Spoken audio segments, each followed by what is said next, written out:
এই বন্ধুরা এখন দেখো ভরা জোয়ার, দেখতে পাচ্ছ জল পুরো নীল হয়ে আছে। দেখো আর এই জাল দেখো, এরা সুন্দরবন খাড়ি থেকে মাছ ধরে এসছে।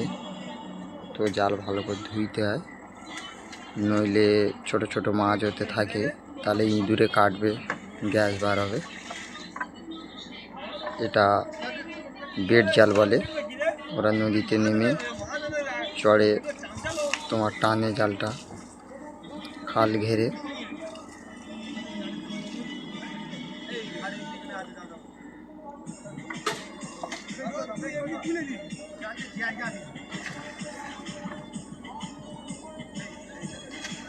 জাল ভালো করে ধুয়ে নিচ্ছে, এবার বাড়িতে যাবে। ওরা মাছ ধরতে যায় তোমার 10 দিন 12 দিন পরে বাড়িতে ফেরে মাছ হলে। আর ওই যে ছাউনি দেখা পাচ্ছ, রাত্রে ওর ওপর তিরপল টাঙিয়ে ওর মধ্যে থাকে ঠান্ডার সময়। আর সেই যে কালো তিরপল ও বাক্স আছে,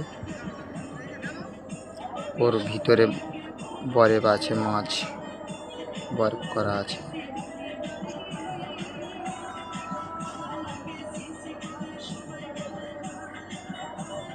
ছোট ছোট মাছ আছে, ওগুলো ছেড়ে তোমার পরিষ্কার করতে হবে, না জাল বন্ধ হলে ইঁদুরে কাটবে।